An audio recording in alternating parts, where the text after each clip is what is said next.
मंगलम पंचपरमेष्टि मंगलम तीर्थंकरम मंगलम विश्वजिन्धर्मम मंगलम वीरशासनम मंगलम वीरशासनम वंदित्व सौवसिद्धे ध्रुवमचलमणोभवं गतिं पत्ते वोक्षामि समय पाहुड मृणमो सुध केवली भड़िदम। समय सार परम मांगलिक ग्रंथ है। आचार्य कुंद देव द्वारा यह ईसा पूर्व प्रथम शताब्दी में लिखा गया है। भगवान महावीर की जो वाणी है उसको बहुत अच्छी तरह से आध्यात्मिक रूप से प्रस्तुत की गई है। गाथा नंबर 8 जिसमें कहा गया था कि व्यवहार के बिना परमार्थ का उपदेश देना अशक्य है, असंभव है, क्योंकि बिना व्यवहार के हम कैसे समझें मोक्ष मार्ग को, कैसे समझें अपनी आत्मा को और कैसे समझें परमात्मा को भी। व्यवहार एक माध्यम है, एक अवलंबन है अपने को जानने का और जगत को जानने का। जब तक हम अपने को और जगत को दोनों को सही सही तरीके से नहीं जान लेंगे तब तक हम भ्रम में ही रहेंगे। सारे लोग भ्रम में हैं, सारी दुनिया भ्रम में है और शायद दुख का कारण भी भ्रम ही है। जब हमारे अंदर से, हमारे आँखों की पटल से या हमारे आत्मा की आँखों से जब भ्रम का जाल दूर हो जाता है तो हमें सत्य दिखाई देता है। जब तक आप भ्रम में हो तो भ्रम में हो, और जब भ्रम टूटता है तो सत्य सामने प्रकट हो जाता है, और उस सत्य का अनुभव करना ही शांति का कारण है। उस सत्य को स्वीकार कर लेना। जैसे मैं अजर और अमर हूँ, मैं मरता नहीं हूँ, ये सत्य है, ये निश्चित है। मेरी आत्मा ने जन्म नहीं लिया और मेरी आत्मा का मरण नहीं है। आत्मा तो आत्मा रूप में रही, लेकिन शरीर के निमित्त से इसका जन्म भी हुआ और इसका मरण भी हुआ। शरीर की प्राप्ति जन्म है और शरीर का छूट जाना मरण है। तो कहने का मतलब है संयोग जन्म है और वियोग मरण है। लेकिन मैंने जिसका संयोग और जिसका मरण हो रहा है उसको ही अपना जन्म मरण मान लिया।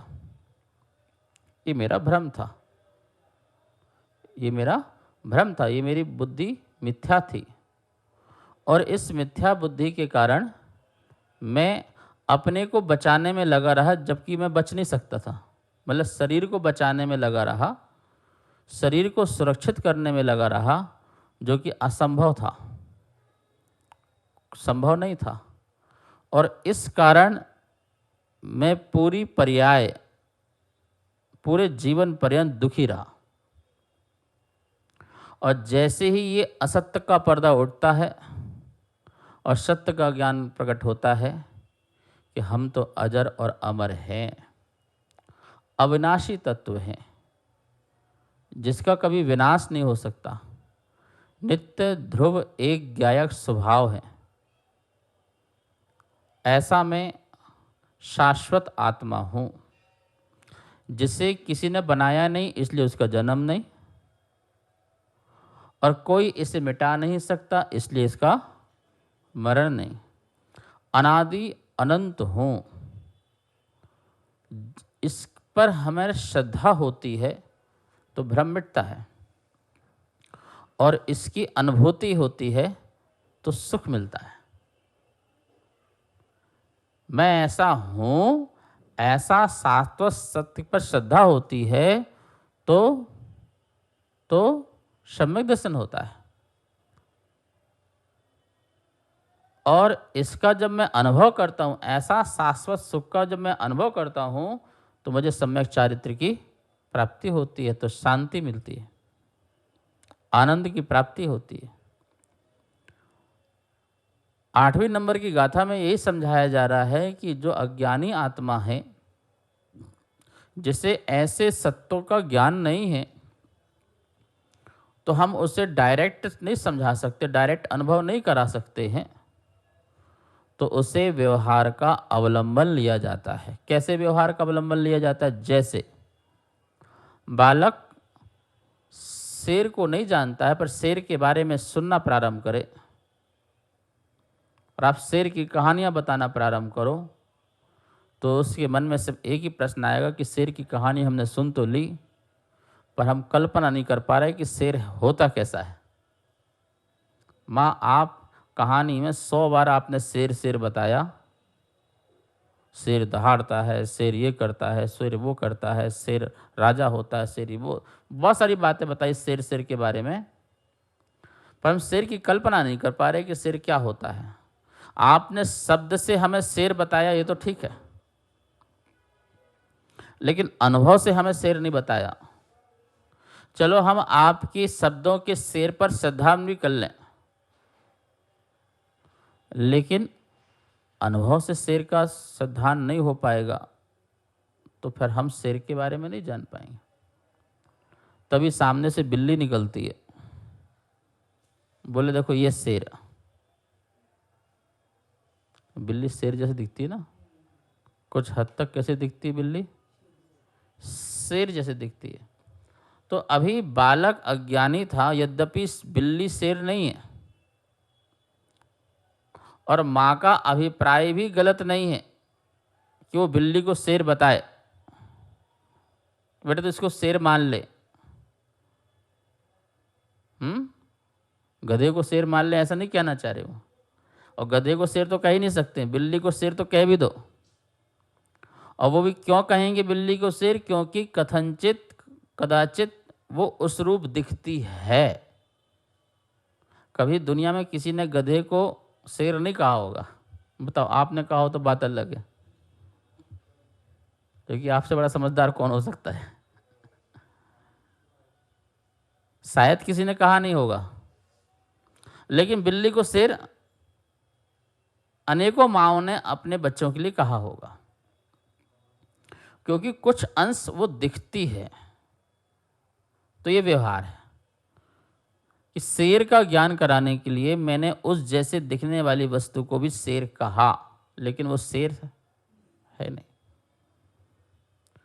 ऐसे ही व्यवहारी जीवों को भी व्यवहार के ज्ञान से परमार्थ का ज्ञान कराया जाता है, और परमार्थ का ज्ञान बिना व्यवहार के नहीं हो सकता है। ये अशक्य है, ये असमर्थ है। इसलिए कहा गया है, जहर नमि सक्कमणज्जो अणज्य भासम बिना दुगाहेदुम तह व्यवहारेण विना परमत्तु वदेशन्मसक्कम। बोले अशक्य असमर्थ है। जैसे जिस भाषा को जो जानता नहीं है उसको दूसरी भाषा में समझाना बड़ा अशक्य है, उसे समझाया नहीं जा सकता। ऐसे ही जिसने आज तक परमार्थ को देखा नहीं, चखा नहीं, समझा नहीं, जाना नहीं, अनुभव किया नहीं, तो उसको सीधे परमार्थ की बातें बताना अशक्य है, असमर्थ है।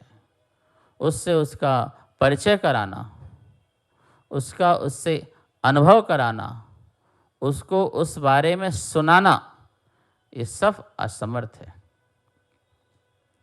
और शायद पुरुषार्थ भी जो है वो हमारा असफल कहलाएगा, असफल कहलाएगा।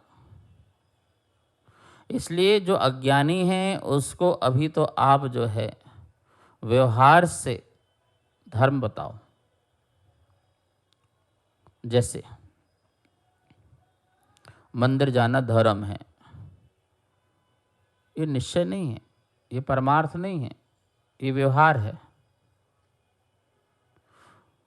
तुम डायरेक्ट बोलो कि भाई देखो निज में रमण करना ही मंदिर जाना है,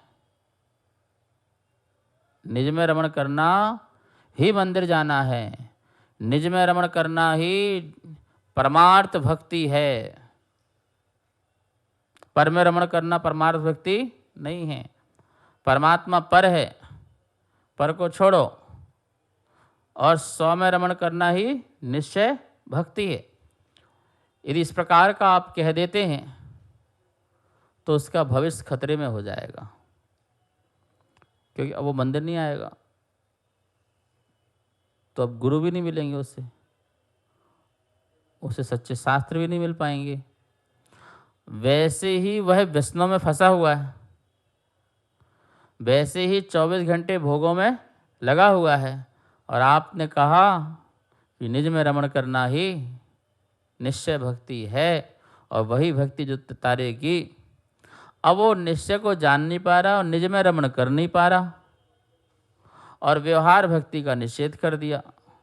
तो बोले नहीं, प्राथमिक अवस्था थी उसकी अभी प्राथमिक अवस्था थी। वो प्राथमिक अवस्था यही थी कि बेटा तुझे मंदिर जाना है, बेटा तुझे गुरुओं के पास जाना है, बेटा तुझे स्वाध्याय करना है, दान दया पालना है। यद्यपि ये व्यवहार है, इससे तेरा मोक्ष नहीं होगा, लेकिन इसके बिना भी मोक्ष नहीं होगा। गुरु के पास बैठने से मोक्ष नहीं होगा, लेकिन गुरु के पास बैठे बिना भी मोक्ष नहीं होगा। शास्त्र पढ़ने से मोक्ष नहीं होगा, लेकिन शास्त्र पढ़े बिना भी मोक्ष नहीं होगा। ज्ञान लेने से मोक्ष नहीं होगा, लेकिन ज्ञान लिए बिना भी मोक्ष नहीं होगा। परमात्मा के पास जाने से मोक्ष नहीं होगा, लेकिन परमात्मा के पास जाए बिना भी मोक्ष नहीं होगा।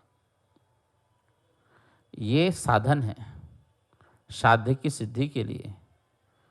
जब साध्य सिद्ध होता है तो साधन अपने आप छूट जाता है, छोड़ना नहीं पड़ता है। व्यवहार कारण है, परमार्थ या निश्चय जो है वो कार्य है।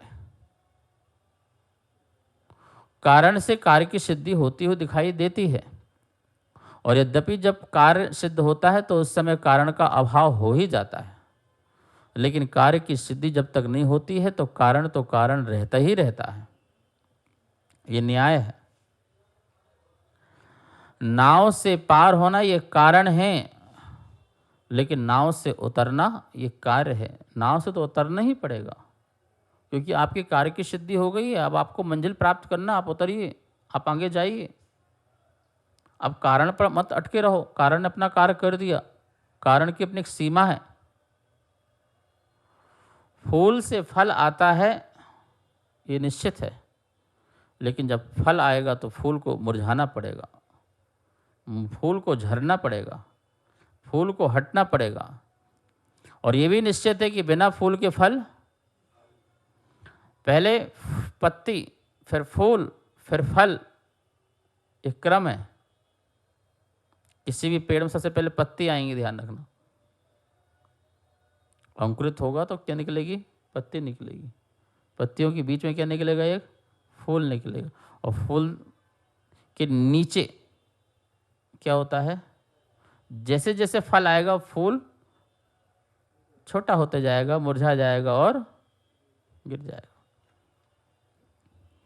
इसका मतलब ही है कि फूल का हटना ही फल है। फूल रहते रहते कभी फल नहीं हो सकता। ऐसे ही व्यवहार रहते रहते निश्चय नहीं हो सकता है, लेकिन व्यवहार के बिना भी निश्चय नहीं हो सकता, परमार्थ नहीं हो सकता। बोले अशक्य है। और ऐसा ये कुंद बोल रहे हैं, ऐसा नहीं है, ये महावीर स्वामी बोल रहे हैं, क्योंकि कुंद ने महावीर की वाणी को ही प्रस्तुत किया है, इसलिए महावीर स्वामी ही बोल रहे हैं। ये ध्यान रखना है, समय सार कुंद स्वामी का नहीं है। ये आत्मा का सार किसने बताया? सर्वज्ञ देव ने, वीतरागी प्रभु ने बताया। महावीर ने बताया, महावीर ने बताया। महावीर की गंगा बह कर के आई और कुंद कुंद ने उसे रसपान किया और उसका जो स्वाद चखा उसको सभी लोगों को बताया समय सार के रूप में। तो ये सुप्रीम जजमेंट है भैया, कभी भी व्यवहार का निषेध नहीं करें। जहाँ व्यवहार है वहाँ व्यवहार है, जहाँ निश्चय है वहाँ पर निश्चय है। क्या होता है मंदिर जाने से, क्या होता है पूजा पाठ करने से, क्या होता है गुरुओं को आहार दाना देने से, क्या होता है स्वाध्याय करने से? ये बहकी बहकी बातें मत करो, ये तुम्हारा परमार्थ प्रकट नहीं करने देगी ऐसी बातें। ऐसा बोलने से तुम्हारी कोई साध्य की सिद्धि नहीं होने वाली है। कई विद्वान, कई त्यागी व्रती या अज्ञानी लोग ऐसे कहते नजर आ जाएंगे, चढ़ा दो जितनी द्रव्य चढ़ाना हो, इससे कुछ नहीं होने वाला। कर लो अनंत उपास, इससे कुछ नहीं होने वाला। खूब हिमालय में खड़े हो जाओ, इससे कुछ नहीं होने वाला। पता नहीं क्या क्या बातें करते हैं, क्या क्या बोलते हैं। बोले ऐसे नग्न तो अनंतों बार हुए, क्या होता है नग्न होने से? ऐसे पीछे कमंडल तो अनंत बार धारण किए, क्या होता है इससे? तो इसका मतलब नहीं होए क्या? इससे मतलब कल से मंदिर नहीं जाएं क्या? इसका मतलब कल से पूजा पाठ बंद कर दें? इसका मतलब कल से साधु बनना बंद कर दें, साधु का प्रगान भी बंद कर दें, उनका आहार दान भी बंद कर दें? तुम चाहते क्या हो? तुम तो मोक्ष मार्ग में ही ताला लगाना चाहते हो। यद्यपि तुम्हारे ताला लगाने से ताला लगता नहीं है, तुम्हारे भ्रम में ताला लगता है, और ऐसा ताला लगता है कि भ्रम टूट नहीं पाता है फिर, और तुम अनंत दुखी बने रहते हो। ये गलत बात है। महावीर के अनेकांत सिद्धांत को समझ करके हमें चलना चाहिए। जब भी कुछ बोलो तो स्यादवाद की वाणी से बोलो। मैं देख रहा हूँ, मैं समझ रहा हूँ और मैं जान रहा हूँ।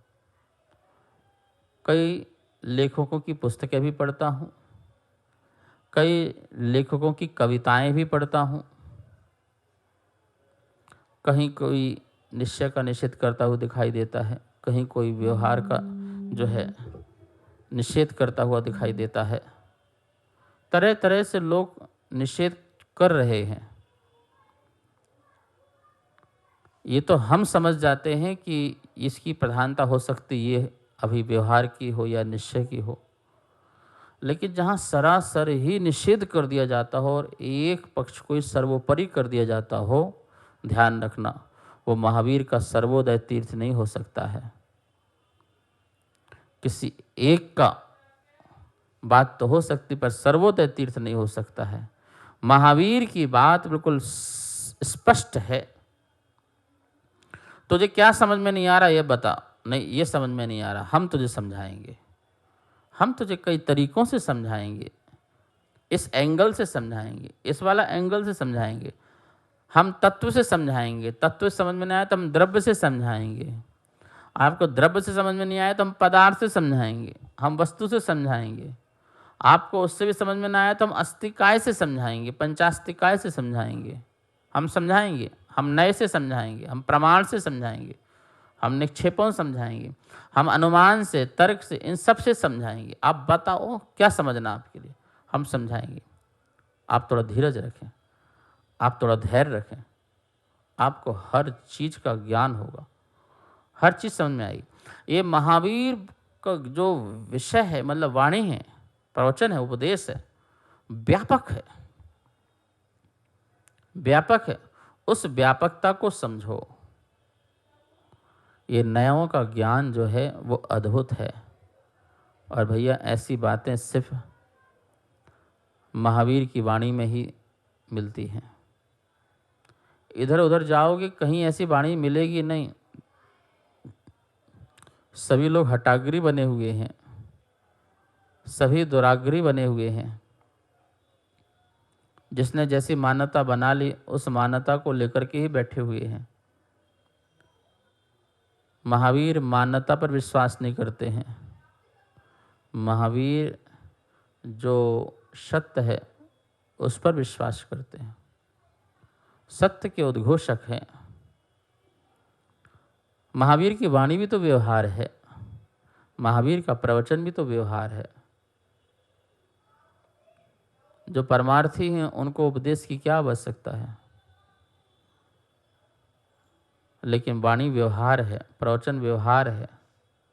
और जब वो समझाते हैं तो अधिकांश क्या 99% जो है वो परम व्यवहार का ही अवलंबन लेते हैं। मैं कहता हूँ 100% ही व्यवहार का अवलंबन लेते हैं।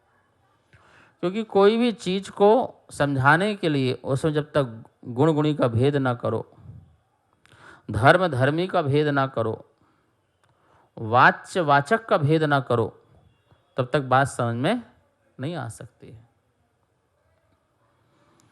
व्यवहार वाचक है, परमार्थ वाच्य है। वाचक वाच्य को समझाने के लिए होता है, वाच्य को समझने के लिए होता है। शक्कर वाचक है, शक्कर जो शब्द है वो वाचक है। और जो मिठास है वो पदार्थ है, वो पदार्थ है। मिठास पदार्थ है और हमें पदार्थ समझना है। पर हमारी मजबूरी है कि हम बिना वाचक के वाच्य भी समझ नहीं पाते। हमें मीठा का ज्ञान नहीं, हम मीठे को जानते नहीं, शर्करा को जानते नहीं हैं। तो पहले शब्द से, वाचक से ये शक्कर है ऐसा बोला जाएगा। शक्कर है, हाँ शक्कर है। क्या है इसमें? मिठास है। ओहो, मिठास नाम का जो पदार्थ है वो शक्कर है। क्या समझ में आया? जिसमें मीठापन है, मिठासता है, मिष्टता है। मिठास से बनने वाली चीज प्रतिष्ठान बोलते हैं, जिसमें मिठास हो, वो मिठास वो पदार्थ है। उस मिठास के कारण शक्कर है, शक्कर के कारण मिठास नहीं है। समझ में आ रही बात? आधार आधे का संबंध बनता है। द्रव्य गुणमय होता है और गुणों के से द्रव्य की पहचान होती है। पर्याय से पहचान नहीं होती है, गुणों से पहचान होती है। गुणों का व्याख्यान किया जाता है वो व्यवहार से होता है कि शक्कर में मिठासता है, शक्कर में स्निग्धता है। बहुत सारी चीज़ें हो सकती हैं उसमें। जब उसकी चाशनी बनती है तो स्निग्धता भी उसमें आ जाती है। तो बहुत सारे गुण धर्म उस शक्कर में पाए जाते हैं। ऐसे ही आत्मा में ज्ञान है, आत्मा में दर्शन है, आत्मा में सुख है, आत्मा में शांति है। ये अनेकों प्रकार की बातें जब समझाई जाती हैं तो हमें अपनी आत्मा समझ में आती है। को हम, मैं कौन हूँ, यह जब प्रश्न खड़ा होता है तो सो हम, वह मैं हूँ जो भगवान है। जैसा भगवान का स्वरूप है वैसा मैं हूँ, ऐसा जब हमारे ज्ञान में आता है तब हमें कुछ अपने बारे में समझ में आता है। महानुभाव, ये 8वें नंबर की गाथा, इसमें तो जितनी चर्चा हो सके उतनी चर्चा करना चाहिए। कहते ना कि बाल की खाल निकाल रहे हो क्या, तो वो निकालना पड़ेगी।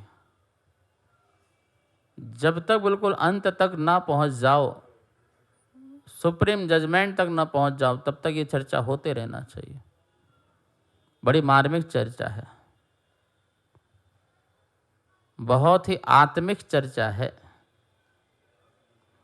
और इस चर्चा को चर्चा ही नहीं, चर्या बनाना। तत्व की चर्चा ही मत करना, तत्व में चर्या भी करना। तत्व की चर्चा तो बहुत हो रही है, तत्व में चर्या नहीं हो रही है। मैं जीव तत्व हूं और कैसा हूं उस पर चर्या करो। ना समझ में आए तो उसकी चर्चा करो। ना समझ में आए तो चर्चा करो, गुरुओं के पास जाके चर्चा करो। जो तत्व में चर्या कर रहे हैं उनसे जाकर के तत्व की चर्चा करो। और ये भी ध्यान रखना, जो तत्व की चर्या कर रहे हैं वही तत्व की चर्चा कर सकते हैं। असली चर्चा तो वही कर सकते हैं। जैसे कुंद स्वामी ने कहा था ना, भैया मैं अपने निज वैभव से तत्व की जो चर्या है उसको बताऊंगा। जो ज्ञायक आत्मा है, जो सौसमय आत्मा है, जो ध्रुव ज्ञायक स्वरूप आत्मा है, उसकी मैं चर्चा करूंगा मैं अपने निज वैभव से। एक तो जो श्रुत केवली ने कहा उसके अनुसार, और मैंने स्वयं अनुभव किया उसके अनुसार जो है मैं इसकी चर्चा करूंगा। वो कितनी बड़ी बात बोली थी भाइयों, बंधुओं, माता बहनों। यदि कहीं मैं चूक जाऊं तो छल ग्रहण मत कर लेना। इतनी बड़ी बात कुंद स्वामी ने कही। तो मैं यही कहना चाह रहा हूं, जो तत्वचर्या में रहते हैं उनके पास तत्व चर्चा करो, तत्व चर्चा करके स्वयं उसकी चर्या करो, अपने जीवन में लाओ, अपनी आत्मा में लाओ। तब तुम्हें समझ में आएगा महावीर का धर्म, सच्चा स्वरूप समझ में आएगा। सच्चे स्वरूप की बातें भी करो, सच्चे स्वभाव की बातें भी करो, और समझ करके सच्चे स्वरूप और स्वभाव में आओ। अपनी अचलता और अपनी अमलता में भी आओ, उसका अनुभव होगा। जहण विसक्कमणज्जो अणज्ज भासं विणादुगाहेदुम तह व्यवहारेण विना परमत्थु वदेशर्मसक्कम। अशक्य है, असमर्थ है भैया व्यवहार के बिना परमार्थ को बताना। मैं ये नहीं कह रहा हूँ पर व्यवहार ही मात्र सही है, नहीं, व्यवहार भी सही है, निश्चय ही सही है, और व्यवहार भी सही है। और व्यवहार कारण है और निश्चय कार्य है। इस प्रकार का परमार्थ को समझ करके अपना आत्मकल्याण करना चाहिए। समय हुआ, आज इतना ही। जा वाणी के ज्ञान से सूझे लोकालो, शो वाणी मस्तक धरो सदा दे तो हो धो। हे जनवाणी भारती तो हे जपो दिन रैन, जो तेरी शरणा धरे सो पावे सुख चैन। बहुत बहुत सबको मंगलाशीर्वाद। कार्यक्रम पाठशाला के पुण्यार्जक थे श्री दिगंबर जैन मंदिर, लोधी कॉलोनी, दिल्ली।